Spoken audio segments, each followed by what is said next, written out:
les saisons se suivent et se ressemblent. Donc on souffre contre Castres, mais on les bat.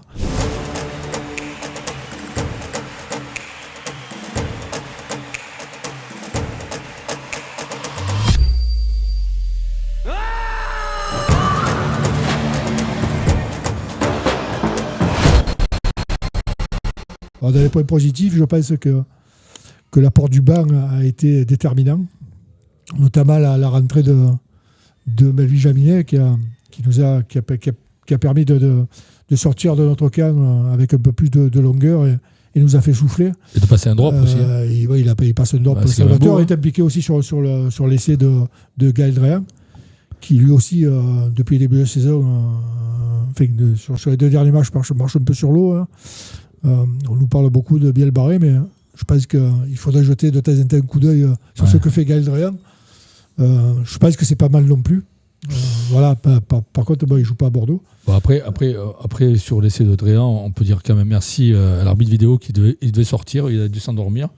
Ouais, il y a un petit écran, mais bon, il faut dire les choses quand. Mais ça ira pour ça ira pour les essais qui étaient valables et qu'on nous a refusés. Voilà. Donc il paraît que ça s'équilibre. Donc voilà. Bah oui. Vous avez vu le match, Didier ? Oui, d'ailleurs, on va s'en aller parce qu'il a tout dit. Alors. Non, mais il parle beaucoup, hein, Patrick. Il faut l'arrêter, il ne faut pas avoir peur. Hein. Attends. Oh. Oui, on a vu le match. Hein. Ouais. Alors, qu'est-ce que vous en pensez ? Après l'autre, vas-y. Excusez-moi, mon ami. Entièrement d'accord avec Patrick. Hein. Il a tout résumé. C'est des pénibles, ils sont là, ils t'empêchent de jouer, ils ralentissent le jeu, mais ils le font bien. Ils sont forts en défense. Ils sont rugueux. Ils sont présents, quoi. Voilà. Très difficile à jouer contre Castres depuis des décennies. Toujours le même jeu. Et toi, qu'est-ce que tu en penses ? Moi, je trouvais, pareil, ils étaient vraiment morts de faim, très agressifs. Ils nous ont empêchés de jouer parce que, bon, après, on entend, mais il y a ci, il y a là. Dans les rucks, même quand on voulait mettre les mains ou quoi, c'était compliqué, ils étaient là. Il y a eu pas mal de plongeons aussi qui nous ont mis à mal. Et c'est vrai que l'agressivité qu'ils ont montrée dès le début du match, ça nous a empêchés de jouer, quoi. Mais après, belle solidarité de Toulon, on n'a jamais baissé les bras. En fait, on s'est mis au niveau qu'ils nous ont proposé, on a bien défendu. Hein, voilà. Je pense que pareil, comme a dit Patrick, l'apport du banc très, très, très positif. Et bon, Jaminet, ok, mais après, devant aussi, Brennan, je trouve Brennan, Priso, qu'il a fait une très très belle rentrée. Et Priso, qui était à droite, il n'a pas démérité du tout. Je crois que c'est son premier match à ce poste-là, à droite. Franchement, c'était bien. Puisqu'en plus, JB, il a un petit peu souffert. Voilà, il n'était pas trop content. On a vu, il faisait un peu la moue. Mais moi, je suis toujours pareil. Hein, toujours positif, mais... Je suis pas mécontent de... Il y a quand même quelque chose avec cette équipe de Castres, parce que ils sont pénibles, ils sont souvent présents, ils ont été champions de France il n'y a encore pas très longtemps. Ouais. C'est quand même le 12e budget. Ils sont 14. Ils sont dans les 6 pratiquement toutes les saisons. 12e budget, ils tombent 14, je crois qu'ils sont avec Montauban. Et ils sont là, ils n'ont pas de grand nom. Et ce qui est détonnant, c'est qu'en plus, ils changent d'entraîneur. Même quand ils changent d'entraîneur, ils ont toujours le même ADN, ils ont toujours le même style de jeu. Donc voilà, c'est dans leur culture, il ne faut pas leur enlever. Beaucoup de gens les critiquent, mais il n'empêche que, ils sont là. Que malgré un budget, après le budget, moi ça vaut ce que ça vaut. Hein. Après il y a le laboratoire Fabre derrière, c'est peut-être pas les plus pauvres du rugby français, mais il n'empêche qu'ils ont pas le plus gros budget. Ils arrivent à dénicher des joueurs toutes les saisons qui ne sont pas trop connus. C'est vrai que quand on regarde la compo de l'équipe de Castres, il n'y a pas trop de stars. Mais voilà, ils sont là, ils ont des vertus de pénibles, de guerriers. Et voilà, ils prouvent toutes les années qu'ils renouvellent l'effectif, mais ils sont toujours là. Bon. Les 3 plus connus, c'est Florian Vanverberg et ils étaient pas. Arata, il n'était pas là. Arata était là et Babillot n'était pas là. Quoi. Après, ça c'est pas ressenti. Les autres, on les connaît pas trop. Ceux qui suivent, ils connaissent les noms. Et pourtant, ils sont toujours là et ils sont là pour t'emmerder, quoi. C'est Arata, sacré demi de mêlée quand même. Ouais, c'est une équipe accrocheuse. Il s'envoie. C'est un très bon joueur. C'est un poison. C'est un poison. Donc, ma foi, écoute, on a gagné. on est au haut du classement parce que ça va vite. Il y a déjà des équipes qui ont perdu 2 matchs. Ouais. Je crois que c'est Montpellier qui a perdu 2 matchs. Ouais. Clermont A perdu 2 matchs. Toutes ces équipes qui ont gagné des matchs amicaux. De toute façon, à ce stade de la saison, je pense qu'il ne faut pas être trop exigeant et savoir se contenter même des victoires, même si elles sont des 4 points, même s'ils sont tirés par les cheveux. Voilà, je pense que le RCT va monter en puissance petit à petit. Et l'important, c'est d'engranger des points dans cette période. Et voilà, j'espère. Je pense que beaucoup aimeraient être à notre place ce soir. Ouais. Voilà, tu parles de Clermont. On a quand même un lot de blessés aussi. On a quand même des joueurs qui sont encore blessés. Olivon. Des joueurs importants. Olivon, Abadi, Villiers. Ouais. Donc même s'ils sont pressentis bientôt à revenir, comme Olivon et Abadi. Peut-être qu'Olivon sera sur la fin de match contre La Rochelle. Taloukézi aussi. Ou le match d'après. Frisch, ouais. Sur qui on attend. Toujours, lui, on attend quand même pas mal de choses cette année. Hein. Ouais. Après, c'est vrai que c'est l'occasion de faire jouer des jeunes. On a des jeunes qui sont. Alors Kowi a tenu son match quand même. Après, voilà. Je pense que l'idée de Pierre, c'est quand même d'intégrer des jeunes et de prendre ce risque. Mais c'est un risque qui peut être payant, donc il faut. Pour les Cinglés, puisqu'on a gagné 2 matchs. Voilà, on a gagné 2 matchs. Donc, Après, quand il te manque Olivon Abadi en 3e ligne, c'est sacré. Ah oui. C'est le sacré manque, quoi. Même si Ludlam fait un début de saison Tony Truant, on retrouve le Ludlam qui était capitaine de Northampton et aux portes de l'équipe nationale. Il a même été international. Donc, il était international. Donc voilà, là il monte en puissance. On sait que pour certains joueurs, il faut un temps d'adaptation et il est en train de prouver qu'on ne l'a pas recruté pour rien. Et c'est un combattant. Puis il nous manque Sinclair aussi. Il manque Sinclair encore aussi. Sinclair qui n'est pas encore entré. Il y a quelques joueurs qui, quand ils vont rentrer. Il y a quand même 5 joueurs majeurs qui ne sont pas là. Ils vont nous faire du bien. Donc voilà, tout ce qu'il faut retenir, c'est les 4 points. Et pour le beau jeu, voilà, il va falloir patienter encore quelques semaines. Peut-être même si à Montpellier. Notamment sur la première mi-temps, on a montré qu'on pouvait faire de belles choses. Donc, après, si on gagne tous les matchs comme ça, le match pourri en finale, je le prends. Non, mais même le même match dimanche prochain contre La Rochelle aussi. Il faut savoir s'en contenter. Surtout qu'il prévoit de la pluie encore. Il prévoit de la pluie encore. Non, mais ça, il va falloir arrêter parce que là, depuis qu'on a repris le top 14, il pleut maintenant. Il pleut tous les matchs. Juste les jours de match. Tout le championnat, tu prends 4 points, c'est bon. Hein. Ah oui. De toute manière, il faut gagner à la maison. On a déjà gagné un match à l'extérieur. Donc c'est une bonne chose. C'est bon. Ou pas tout le monde ira gagner. Là, parce que là, il va y avoir Toulouse qui va aller à Montpellier la prochaine journée. Je pense que Montpellier, ils vont se donner à fond parce que sinon, ça fait 3 défaites. Et là, ça va être quand même compliqué. Ça va être compliqué. Parce que ça va vite. Hein. Mais bon, après, la saison ne fait que commencer, comme tu dis. Faut laisser le temps au temps et c'est bien d'avoir pris ces points et même si on gagne dans la douleur, le tout c'est de gagner. Après le reste, on s'en fout un peu. Quoi. De toute manière, on se rappellera plus. Quand on sera champion de France, on se rappellera plus qu'on a souffert contre Castres. Hein. Voilà, donc là, on a un match important contre La Rochelle. Après, on va à Bayonne, c'est ça ? Ouais. Donc c'est pareil, ça va être des gros matchs. Après, on reçoit Pau. De toute façon, tous les matchs sont compliqués. Le 14, il est beau, et le niveau est élevé. Il n'y a pas de petits matchs. Hein. Et puis il y a des scores maintenant un peu. Là, j'ai regardé. Comment il s'appelle le Racing Bordeaux. Putain, Bordeaux, ils ont pris. Pourtant, ils avaient quand même Penaud et Bielbarré, quoi, 2 les plus grands ailiers du monde. Et ben non. Comme quoi. Moi, j'ai regardé Pau contre. Stade Français. Non, pardon, Lyon-Montauban. Montauban-Lyon. Ils ont été accrochés. Hein. Montauban, ils sont revenus plein de fois au score. Ils n'ont rien lâché. Et ils commettent une petite faute sur une pénale touche, là, où ils peuvent marquer. Et ils se font distancer après, mais tout le long du match, ils se sont envoyés comme des fous. Et ça joue. C'est Vanicolo qui débloque le match. C'est quoi 2 cadrages de bordement. C'est incroyable. C'est incroyable. On connaît ses qualités, mais oui, Sam Vanicolo, ils étaient mal. Ils étaient mal embarqués. Après, le championnat, c'est souvent 13 équipes qui se tiennent, enfin, moins celle qui peut descendre. Et après, tu as toujours Toulouse qui est un peu au-dessus. Mais je trouve que ça se resserre quand même. Hein. C'est de plus en plus difficile. Ça se resserre. Voilà, ça se resserre. Il faut peut-être essayer de moins respecter les Toulousains et de leur rentrer un peu plus dedans. Je pense qu'on aura plus de résultats que de les laisser venir, de se laisser jouer. Voilà, je pense qu'on va avoir encore un beau championnat qui arrive et après il y aura après il y a la trêve, après il y a la Coupe d'Europe.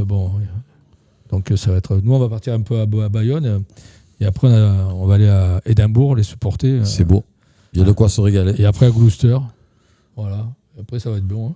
Ouais. Et avec nous Patrick. Ouais. Ah bah oui, je serai là. Édimbourg tu seras là. Je serai là. Après avec Patrick il a un anglais. C'est incroyable. je te rappelle qu'on doit faire un message à quelqu'un là. Il faudrait qu'on se cale, oui, parce qu'on a été contacté, parce que Bakis Bota, c'est bientôt son anniversaire. Et on a été contactés tous les deux là, pour lui faire un message au nom des supporters toulonnais. D'accord. Voilà. Donc moi, je sais déjà ce que je dois faire en anglais. J'ai la phrase, toi tu te débrouilles. Moi aussi, je dois la faire en français. Voilà. Mais là, c'est le bouquin que tout le monde connaît, qui s'appelle Gueule de rugby. Ah oui. Qui est géré par deux Toulonnais, et notamment par Fabio Pedri, qui va faire un numéro spécial pour les Sud, sur l'Afrique du Sud. Donc ils vont partir à l'Afrique du Sud faire le portrait des joueurs sud-africains, et notamment celui de Bakis Bota. Donc voilà, ils ont demandé à ce que les supporters toulonnais fassent un message d'anniversaire à Bakis Bota. Donc voilà, ils ont choisi. On va essayer avec un anglais de participer à ça pour souhaiter un bon anniversaire à Bakis. Il y avait aussi un quart de finale Coupe du Monde féminine. Je ne sais pas si vous l'avez vu. Ouais. C'est mordant ce qui paraît. J'ai pas vu le match parce que j'ai arbitré, mais bon, je me tenais au courant du score. Ça s'est disputé dans des conditions d'apocalypse, avec du vent, de la pluie, un temps irlandais. À tel point que la première mi-temps, je crois que les Françaises ont dû sortir une fois de leur camp. Et les Irlandaises menaient 13-0 à la mi-temps. Donc elles étaient mal marquées. Et elles ont su se ressaisir en deuxième mi-temps, puisqu'elles ont réussi à marquer. Et elles se sont imposées 18-13. Donc elles vont jouer une demi-finale Coupe du Monde, ce qui n'est pas anodin, contre les grandes favorites de la compétition, les Anglaises, qui sont vraiment les épouvantails. C'est quel jour ça ? Alors c'est le week-end prochain. D'accord. Ah oui, c'est vrai, puisqu'on a décalé, il faut le savoir, les matchs de c'est samedi. Alors c'est samedi à 16h30, puisque les matchs de top 14 qui étaient prévus à 16h30 sont décalés à 18h30 pour pouvoir assister à la demi-finale de Coupe du Monde. Bon, ça va être compliqué, mais elles ont prouvé pendant le tournoi qu'elles n'étaient pas loin, puisqu'elles ont perdu d'un point à Twickenham en les faisant douter. Voilà, pourquoi pas. Mais bon, il va falloir qu'elles haussent aussi, elles aussi, leur niveau de jeu, parce que les Anglais sont monstrueux. Les Anglais sont monstrueuses, j'allais dire les Anglais, mais les Anglais sont monstrueuses. Ouais, parce que elles sont les grandes favorites avec. Qu'est-ce que vous pensez du rugby féminin ? Est-ce que vous le suivez, vous le regardez un petit peu ? Oui, moi je suis, et ça me passionne. Ça me passionne parce que quand j'ai arbitré en Ligue Corse, j'ai arbitré souvent les Ponettes. Les Ponettes, c'est une sélection de Corse, si on veut, qui est sous le numéro du CRAP 15, l'Omio. Mais les filles viennent de toute la Corse. Elles étaient en Fédéral 1 à l'époque quand je les arbitrais, il y a encore 4 ans de ça, 3-4 ans. Et je prenais énormément de plaisir à arbitrer le rugby féminin. Les filles étaient hyper disciplinées. Le seul bémol, c'est que, et c'est normal, c'était dans la longueur du jeu au pied. Voilà. Ouais. Mais après, c'était discipliné. Et encore qu'elles ont progressé, notamment ça a progressé. Au niveau international. Ah ouais, au niveau international, ça a progressé. Ouais. Et puis on a les filles du RCTPM qui sont en élite 1 maintenant. Donc, qui vont commencer la saison contre le Stade Toulousain d'ailleurs, c'est ce qui n'est pas un cadeau. Et toi Didier, je regarde un petit peu les matchs. Ouais. Je ne suis pas passionné de rugby féminin. Je regarde, je prends du plaisir à regarder, mais c'est pas ton truc. Pas trop mon truc. Après, je reconnais que pour des filles, il y a des situations de jeu, notamment en mêlée ou dans les rucks ou quoi, où je me dis... chapeau quoi, enfin ou chapeau ou pas chapeau selon comment. Ouais. Mais franchement, ça s'envoie grave. Hein. Ouais. Ah ouais. Ouais, notamment en défense. Ça s'envoie. Ouais, quand le plaque, elles y vont pas pour rien. Quoi, non, il a vachement évolué le rugby féminin par rapport à ce qu'il était il y a quelques années. Alors, on a tendance à comparer avec le rugby masculin, mais bon, ça n'a rien à voir, c'est un autre sport. Mais franchement, c'est vrai que c'est vachement agréable à regarder parce qu'il est beaucoup plus ouvert. Il y a beaucoup moins de vices, il y a beaucoup moins de tricherie, il y a beaucoup moins de jeu au pied. Donc voilà, ça envoie beaucoup plus de jeu Et c'est vrai que ça a vachement évolué. C'est très agréable à voir. J'ai une anecdote que je peux donner de mon ami Coco Rivier, qui, avec Toulon, était à Paris, et ils avaient fait un entraînement contre les filles de l'équipe de France. Et bon, mais c'était il y a bien longtemps, quoi. Et le rugby féminin était moins connu que maintenant, et on leur a dit, bon les gars, sur les mêlées et tout, faites attention quand même. Voilà. Et il m'a dit, la première mêlée, elles sont arrivées, elles se sont serrées, elles sont arrivées, et elles nous ont mis des coups de casque. Et lui, il s'est relevé, il a dit, oh les gars, on va pas se faire mettre comme ça toute la partie. Et il paraît que devant, ça avait été vraiment costaud, quoi. Ouais, sur l'impact. Bon, c'était l'équipe de France, mais ça fait rien. Ouais, c'est à noter quand même que, voilà. Non, elles sont rugueuses, hein, je veux dire. Est-ce que vous vous rappelez d'une des premières équipes féminines qu'il y avait dans la région? C'était les Panthères Noirs à Carqueiras. À Carqueiras, il y a moins de 40 ans de ça. Ouais, je me souviens. Les Panthères Noirs, c'est vrai. Ouais. 40 ans déjà, ça. Bon. Il y a quelques résultats de fédéral aussi. Ah, donc, enfin. Qui concernent la Seine et la Valette. Donc, en National 2, la Seine était à Auch et malheureusement un peu chargé. Ils ont perdu 46-12, mais bon. Auch, c'est quand même une référence dans le rugby français. Hein. Oui. Ils ont formé quelques joueurs pas trop dégueulasses. Pense à Antoine Dupont, notamment. Donc, c'est quand même une référence dans le rugby français. Donc, 46-12, ça fait cher, mais ils apprennent en National 2. Ça va être compliqué. Donc, l'important, ce sera de se maintenir. En Fédéral 1, la Valette a battu par contre Nuit Saint-Georges 21-8. Donc voilà, j'étais au match agréable à suivre. Il n'y a pas eu photo, honnêtement. Victoire logique. Voilà, ils ont bien démarré la saison. Il va falloir que ça dure. Ils ont un nouveau trio d'entraîneurs prestigieux. avec José Suta, Steph Oreille et Olivier Missoup. Donc voilà, qu'on essaiera de voir très prochainement. Voilà, on va essayer de les coincer. On va essayer de les coincer, ouais, son Mario à la coincer. Ouais. Il y avait des matchs en Fédéral 3 où le Gapo rendait visite à Draguignan, ils ont perdu 16-6. Et il y avait un match en Fédéral 3 également au Mourillon, où malheureusement le Mourillon a été battu in extremis par Marseille 22-23. Donc voilà, début de saison compliqué pour la principauté du Mourillon. Mais bon, on sait qu'ils ont de la résilience et ils vont réagir parce que c'est une des vertus premières de ce club, la résilience. Et voilà, on sait qu'ils lâcheront rien. Même si c'est compliqué en Fédéral 3. C'est un club historique de l'ère tournoise.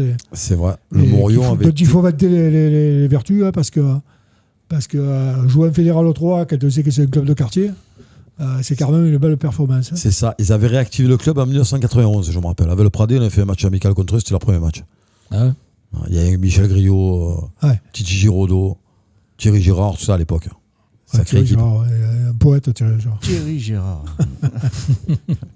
Grand poète. Grand poète. Ouais. Voilà. Donc, je crois qu'on a fait le tour des résultats de national et de fédéral. Ouais. Voilà. Donc, on les a fait venir pour ça. On va faire le point avec pardon. Ah ouais, le carton jaune. Alors moi, le carton jaune, je vais donner au Rugby Club Tournai. Oh. Et notamment, notamment la gestion des abonnements cette année, qui a été un désastre, il faut le reconnaître. Voilà. Donc c'est bien de solliciter les supporters pour s'abonner, mais il faut que la logistique suive. Et cette année, franchement, ça a été une usine à gaz. Un peu compliqué, ouais. Voilà. Donc il va falloir qu'il s'améliore très nettement, sous peine de perdre de nombreux supporters qui sont lassés des turpitudes que génère l'abonnement, alors que ça devrait être simple. Voilà. Donc j'ai pas l'habitude de le faire. J'aime ce club, hein, donc voilà. Mais quand ça va pas, il faut le dire. Et très honnêtement, la campagne d'abonnement cette année, c'était un désastre. Ben moi, je vais mettre un rouge à une équipe que j'adore, mais qui m'a fait beaucoup de peine ce week-end. Je vais mettre un rouge au All Black, qui, franchement, après la première mi-temps, je me disais, ils sont dans les clous, mais ils sont complètement effondrés contre l'Afrique du Sud. Hein, c'est pas non plus. C'est le champion du monde. Hein. Voilà, ils sont champions du monde, mais c'est la manière. Et puis, Alors, sûrement une équipe qui se cherche, une équipe aussi qui se renouvelle. Hein, donc, il faut aussi peut-être laisser le temps au temps. Mais 10 à 43, quand même, ça fait mal. Wellington, c'est pas forcément le stade à la maison, en plus. Oui, c'est pas le stade qui leur porte chance. Vous avez vu le match, hein? Non, pas du tout. Vous avez bien fait. Donc, voilà. Donc, carton rouge au Black. Mais je sais qu'ils vont se relever. Il n'y a pas de lézard. Bon, maintenant, on va parler de vous. Hein, parce que, votre actualité, qu'est-ce que vous faites? Qu'est-ce que vous voulez faire? Où vous en êtes? On va commencer par Didier parce que je sens qu'il va s'endormir. Il est un peu fatigué. Hein, j'ai trouvé. On commence par Didier Meyer. Didier Meyer. Alors, tout va bien. Tout va bien. Je suis un peu fatigué. Ouais. Je termine la saison. On a clôturé hier. Hop là, ça y est, tu vois, le ballon, il se casse. On a clôturé hier soir. Ouais. Non, tout va bien. Je suis content des premiers matchs de Toulon. Je suis content de l'effectif. Je suis très content de tous les jeunes que Pierre met sur les feuilles de match et même en titulaire.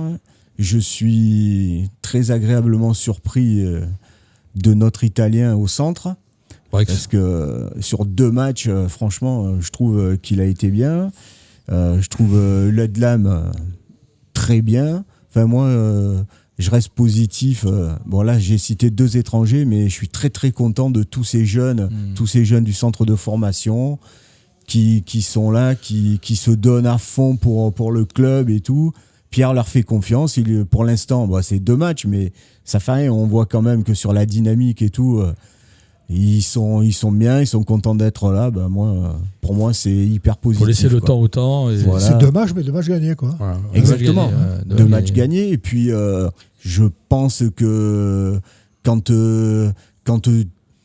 tu vois que ça progresse et tout, les jeunes, ils vont être contents d'essayer de performer encore plus. Voilà, et derrière, ça arrive. Il y en a un qu'on n'a pas cité on peut pas citer tout le monde, mais je pense que Mathieu Smiley, cette année, a un peu une revanche à prendre parce que l'année dernière, il a été blessé. Pour moi, c'est quelqu'un que je défends tout le temps parce que je le trouve. C'est un des plus talentueux. Ah ouais, moi, je le trouve vraiment très bien. Et c'est maintenant, quoi. Il a 26 ans, il faut qu'il prenne les rênes et qu'il soit vraiment présent, un titulaire, etc., quoi. Voilà, et donc je suis très content de tout cet apport toulonnais. Tu as fini la saison, qu'est-ce que tu fais? Tu vas partir un peu en vacances J'ai des bruits qui courent que tu devrais partir en Asie. Mais bon, c'est pour ça que je suis malheureusement pas abonné parce que là, normalement, cette année, 28 décembre, 7 avril, en Thaïlande. Et voilà, quoi. Et après, on recommence la saison. Je connais quelqu'un qui part le 2 mars jusqu'au 10 avril. Au Vietnam. Mais peut-être que tu le croiseras. Peut-être que tant je le croise. Autant voilà. Je laisserai ses coordonnées, tu verras. C'est un mec sympa. Il y aura moyen de faire quelque chose. Ça serait quoi pour toi les points négatifs sur le RCT? Points négatifs, comme ça, sur 2 matchs, c'est un peu compliqué à avoir. Pour moi, le négatif, c'est tout le temps les blessures. Ça, c'est les points, c'est ce qui est le plus grave parce qu'on peut rien y faire, quoi, quand tu as un gros joueur qui se blesse ou quoi. Après, le point négatif, en citant un nom, je pense qu'à la mêlée, si Baptiste se blesse ou s'il a un peu une baisse de régime, on attend de voir avec ceux qui sont derrière parce qu'on le connaît pas trop. Et voilà, quoi. Je pense que, il y a le petit Mathis Ferté qui peut. Voilà, oui. Donc, c'est ce que et Clovis Lebaille, c'est vrai qu'on n'a pas eu l'occasion de le voir. Voilà. Qui est un peu plus expérimenté. Le point un peu négatif pour moi, c'est ça. À l'ouverture, Garbizi, derrière, il y en a quand même. Il y a quand même Enzo Hervé, même si on le voit pas trop ou quoi. Mais vraiment, la mêlée, c'est un peu le côté où j'aurais un peu peur. Voilà, c'est tout. En parlant de ça, pour la saison prochaine, il y a des bruits qui courent. Ouais, c'est plus que des bruits, là, parce que ça a été, même si c'est pas encore signé, il s'avérerait que le demi-ouverture de l'équipe d'Argentine, Albornoz, se sera engagé pour 2 ans. Voilà, ce qui est plutôt une bonne nouvelle quand on connaît le niveau de jeu de ce mec-là, qui est franchement qui est sans doute un des 3 ou 4 meilleurs ouvreurs mondiaux à l'heure actuelle. Donc voilà, c'est une bonne pioche si ça se concrétise. Et ça va être un apport important pour le RCT la saison prochaine. Mais bon, en attendant, il va falloir déjà penser à cette saison avant de penser à la saison prochaine. Bien sûr. Ouais, juste un petit mot là-dessus, parce que comme vous nous dites à chaque fois qu'on peut dire ce qu'on veut, oui. Donc je vais dire quand même, j'ai une pensée pour Louis Carbonel, pour ceux qui me connaissent, voilà, que je défends toujours bec et ongle. On sait. À juste titre. Hein. Voilà, et j'ai une grosse pensée pour lui, parce que pour plein de raisons, et notamment la signature là... C'est dommage. Franchement, ça laisse des regrets. Voilà. Et on a l'impression que ce garçon, il n'y a que des rendez-vous manqués. Quoi. Tout à fait. Il a vraiment pas eu de chance. Et voilà, moi, je suis content du premier match qu'il a fait, moi aussi, où il a survolé le match. Et voilà, je pense qu'il y en aura d'autres, parce que il y en aura d'autres, c'est sûr. Il est vraiment déterminé, il a envie de... il a du talent et tout. Voilà, il a envie de... Même si certains l'ont oublié parfois, on a tendance à l'oublier. On connaît ses qualités et il les a pas perdu du jour au lendemain. Voilà, pour moi, il a juste pas eu de chance. Voilà.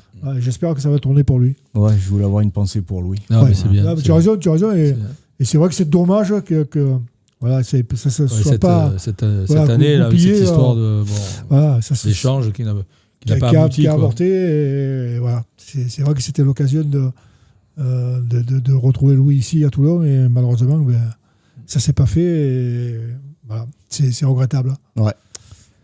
Didier Botto, Lucchetti. Alors, qu'est-ce que tu deviens, toi? Je crois maintenant, on m'a dit que tu étais arbitre et tout. Ouais, mais moi, je suis arbitre à la Ligue PACA. Ouais. Arbitre régional, sous la direction de Maurice Dunir. Et le chef de secteur de Toulon, c'est Patrice Esposito. Moi, je trouve qu'il y a un gros travail de fait au niveau de la Ligue, au niveau de l'arbitrage, en ayant réintégré depuis l'année dernière l'arbitrage, parce qu'avant j'étais en Ligue Corse. Il y a un gros travail de fait au niveau de la formation des arbitres, au niveau du recrutement des arbitres. Et il y a des jeunes de qualité qui arrivent. Bon... Franchement, c'est passionnant d'arbitrer. Moi, j'ai commencé à arbitrer il y a 8 ans en Corse, parce que j'étais représentant fédéral et en même temps, j'ai entré Bastia 15. Et pour être représentant fédéral, il fallait que j'étais RF2, donc je venais sur le continent. Il y avait moins de désignations en Corse et j'avais dit au patron des arbitres que je voulais arbitrer, mais de suite, oui. Franchement, c'est vraiment une passion pour moi. Et quand j'ai la désignation pour le dimanche suivant, parce qu'on nous donne les désignations 10 jours avant, je suis vraiment content et fier, quoi. Fier de le faire, parce que il faut le faire. Toi qui étais un joueur de caractère, quand même. J'étais un joueur de caractère. J'étais impénible. Voilà, tu étais impénible. Comment on fait pour passer à l'arbitrage et arriver à prendre sur soi? Alors, parce que bon, ça ne doit pas toujours être évident. J'étais un demi-mêlée de caractère, et Didier le sait aussi, et pénible, assez rugueux. Et quand je suis passé à l'arbitrage, tout cela m'a énormément servi. Et quand tu as un passé de joueur et d'entraîneur et que tu arbitres, tu arrives à anticiper ce qui va se passer. Et puis les joueurs le ressentent. Enfin, moi, hier j'ai arbitré un match de Régional 3, ce qui était Gardanne contre le RC Marseillais. Il y a eu beaucoup de jeux, je me suis régalé. Et j'ai pas eu à sortir de carton hier, contrairement à certains de mes collègues arbitres sur certains matchs. Je suis content. Et j'ai hâte dimanche, j'arbitre en R2 la Ciotat contre Saint-Laurent-du-Var. J'ai hâte d'y être. Voilà. D'accord. Voilà comment on fait. Et franchement, l'arbitrage, pour ceux qui veulent y venir, c'est passionnant. Et c'est très instructif. Voilà. Et à ton niveau, les nouvelles règles sont appliquées aussi, ou ça concerne que l'élite?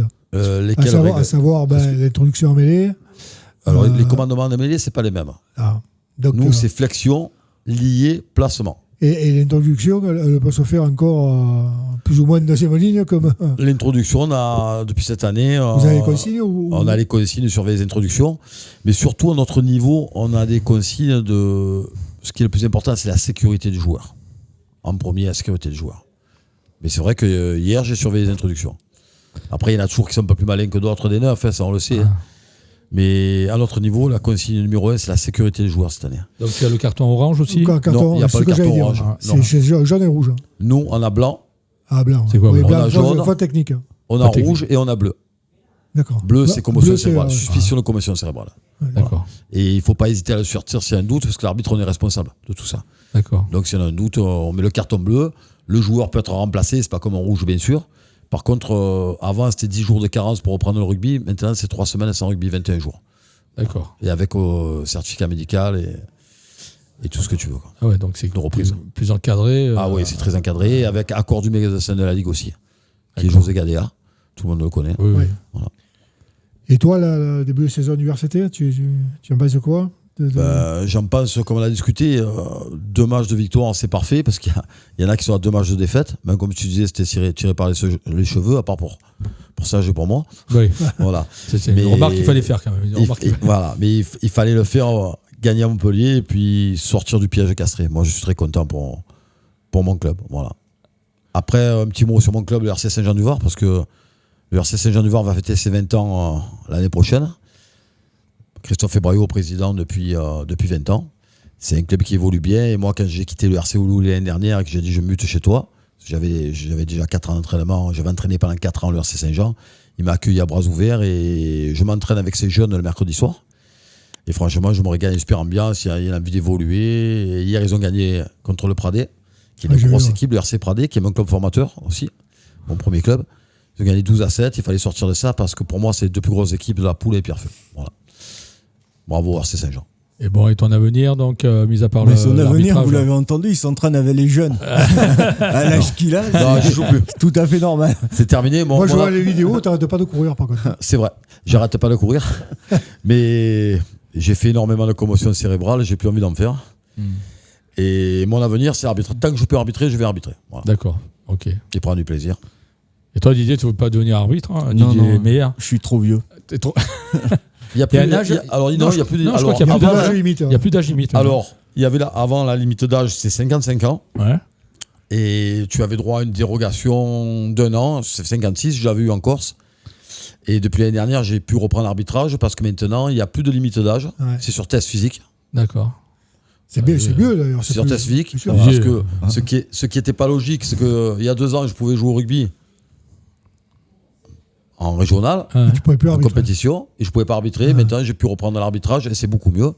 Et puis, on a un petit peu besoin des vues aussi. Oui, bien sûr, bien sûr. C'est ce que nous a dit, on l'a appris puisqu'on avait Eric Briquet-Campin la semaine dernière, c'est lui qui nous a dit qu'il n'y a plus d'âge. Plus de limite d'âge, et que lui, il est arbitre vidéo, et tant qu'il avait pas. Je te bien arbitre, Patrick.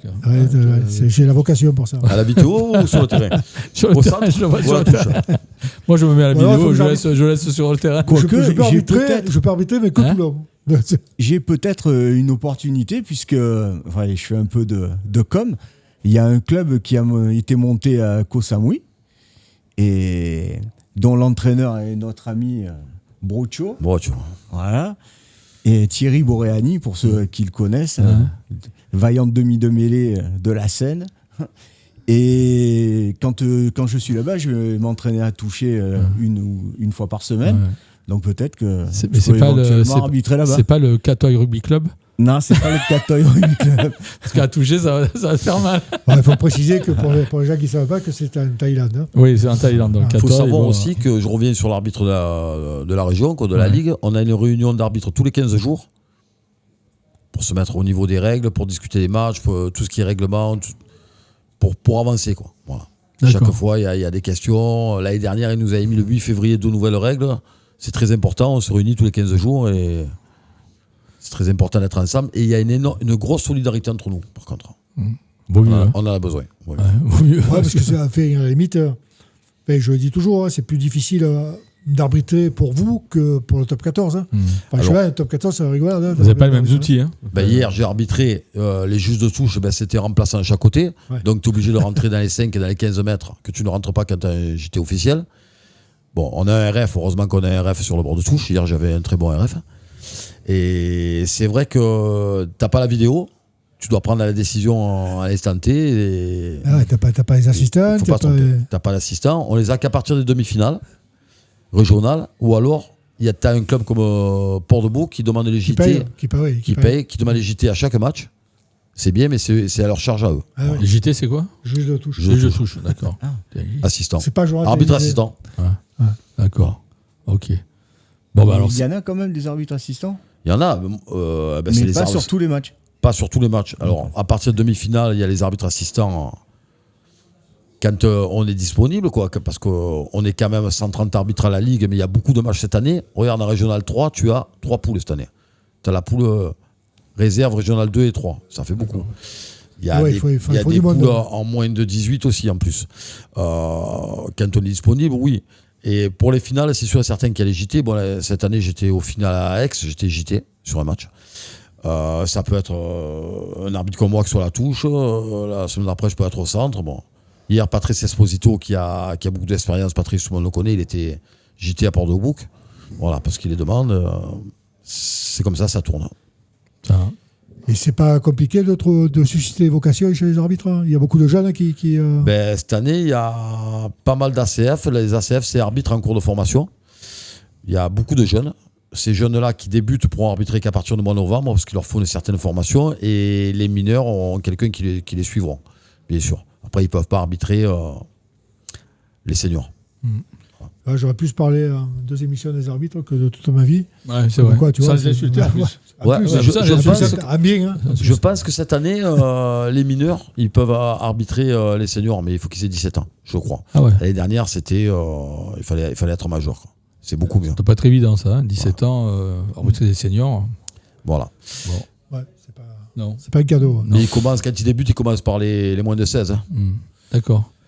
Bon, écoute, on a fait le... Pour conclure, on va parler du prochain match. Hein. Ah oui, on va jouer contre La Rochelle. Voilà. Donc, dimanche soir, à 21h. 21h. Donc, visiblement, d'après la météo, sous la pluie. Une fois de plus. Mais c'est ça. Voilà. Hein, La Rochelle, je crois qu'on ne présente plus. Hein. Si on avait de l'épée avec Castres, on va avoir du encore plus épais avec La Rochelle. C'est du solide. Et en plus, avec des pattes derrière cette année, puisqu'avec Le Garec et Nijashvili, on ne peut pas dire qu'ils se soient affaiblis. Donc voilà, ça va être très très compliqué. Mais voilà, dis-moi un match qui n'est pas compliqué. Voilà, il va falloir les jouer, c'est ce que j'allais dire. De toute façon, on sait que tous les matchs vont être compliqués et serrés. Donc on a besoin du public, même si le temps n'est pas beau et que le dimanche soir, c'est vraiment une galère, quoi. On sait que, notamment pour les gens qui habitent un peu loin, c'est pas évident. Voilà, donc il faut être à Mayol. Il faut soutenir le RCT. Voilà, parce qu'ils en ont besoin et que voilà, ils le méritent. Hein. C'est bien beau d'essayer les Milons, mais il faut pousser derrière. Je l'ai pas essayé pour le petit joueur Kéré Karaba aussi, que j'ai vu après le match, qui a fait sa première à Mayol. Voilà, pour un Milon de Toulon, c'est quelque chose de jouer son premier match à Mayol devant 15 000. Voilà, j'avais discuté avec lui, il était ému. Donc voilà, en plus, il a fait un bon match, hein, sans être transcendant. Parce qu'il va monter en puissance, parce qu'il se contente des tâches défensives. Hein, et il plaque à tour de bras, ce Milon. Et on ne l'a pas encore vu dans sa spécialité, c'est-à-dire le jaillissement et la vitesse, mais ça ne va pas tarder. D'ailleurs, Pierre a le projet de peut-être le laisser au centre. Ce qui je pense, c'est pas une mauvaise idée. Quand on connaît son explosivité, il pourrait faire des dégâts. Voilà, je voulais conclure sur ça, parce qu'en plus, c'est le parrain de notre association, les Bulls. Donc voilà, il faut encourager ces Milons. Et il y en a d'autres qui vont sortir. Petit Damon aussi, hein, qui était titulaire. Parce qu'on parle beaucoup de la jeunesse toulousaine.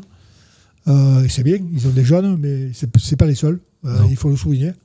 Nous, on avait Kowi, on a Lagahu qui est pas centenaire, on a Adrien, on a Kéré Karaba, on a Damon.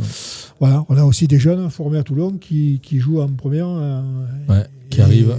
Et c'est pas fini. Voilà. On va remercier l'équipe du Petit Rungis de nous accueillir encore une fois. Ouais. Merci beaucoup. Merci. On va remercier Cognac G. On remercie notre équipe technique qui nous suit. Hein, Cognac G, je ne sais pas si les plus jeunes connaissent ça. Ouais, je ne sais pas. Ouais. Il a entendu parler. Voilà. Merci à vous, les Didier. Merci beaucoup de nous avoir invités. Merci de l'invitation, c'est avec plaisir. Bonnes vacances pour certains. Et puis bonne continuité dans le monde du rugby, de l'arbitrage. Il y a une belle saison à faire. Voilà. Allez, bonne soirée à tous. Et la semaine prochaine, je pense qu'on sera à Sifour, logiquement. Oui. Voilà, on devrait être au RC Sifour la semaine prochaine. D'accord, voilà, on attend la confirmation. Mardi prochain. Ok. Bonne soirée. Bonne soirée.